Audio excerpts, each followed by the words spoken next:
Decreto-Lei 3.689, de 3 de outubro de 1941, Código de Processo Penal, Capítulo 8º, da insanidade mental do acusado. Artigo 149. Quando houver dúvidas sobre a integridade mental do acusado, o juiz ordenará, de ofício ou a requerimento do Ministério Público, do defensor, do curador, do ascendente, descendente, irmão ou cônjuge do acusado, seja este submetido a exame médico legal. Parágrafo 1º. O exame poderá ser ordenado ainda na fase do inquérito, mediante representação da autoridade policial ao juiz competente. Parágrafo 2º. O juiz nomeará curador ao acusado, quando determinar o exame, ficando suspenso o processo, se já iniciada a ação penal, salvo quanto às diligências que possam ser prejudicadas pelo adiamento. Artigo 150. Para o efeito do exame, o acusado, se estiver preso,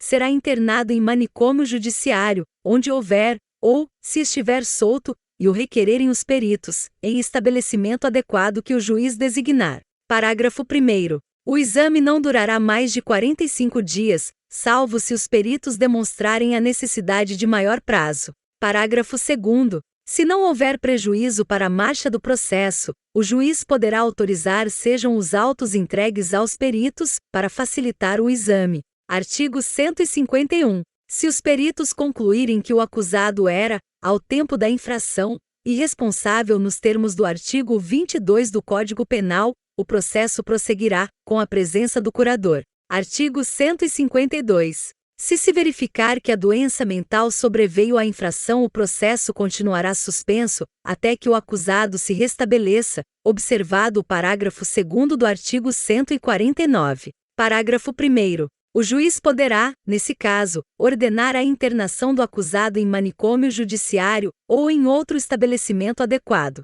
Parágrafo 2º. O processo retomará o seu curso, desde que se restabeleça o acusado, ficando-lhe assegurada a faculdade de requerir as testemunhas que houverem prestado depoimento sem a sua presença. Artigo 153. O incidente da insanidade mental processar-se-á em auto apartado, que só depois da apresentação do laudo será apenso ao processo principal. Artigo 154. Se a insanidade mental sobrevier no curso da execução da pena, observar-se-á o disposto no artigo 682.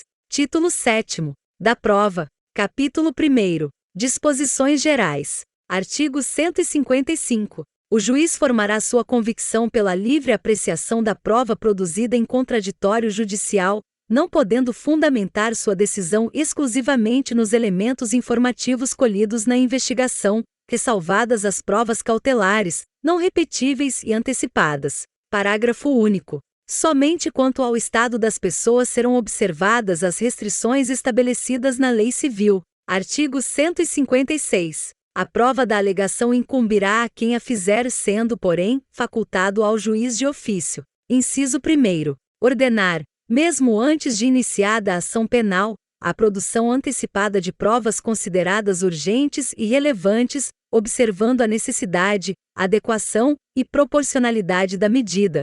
Inciso 2º. Determinar, no curso da instrução, ou antes de proferir sentença, a realização de diligências para dirimir dúvidas sobre ponto relevante. Artigo 157. São inadmissíveis, devendo ser desentranhadas do processo, as provas ilícitas, assim entendidas as obtidas em violação a normas constitucionais ou legais. Parágrafo 1º. São também inadmissíveis as provas derivadas das ilícitas, salvo quando não evidenciado o nexo de causalidade entre umas e outras, ou quando as derivadas puderem ser obtidas por uma fonte independente das primeiras. Parágrafo 2º. Considera-se fonte independente aquela que por si só, seguindo os trâmites típicos e de praxe, próprios da investigação ou instrução criminal, seria capaz de conduzir ao fato objeto da prova. Parágrafo 3º. Preclusa a decisão de desentranhamento da prova declarada inadmissível,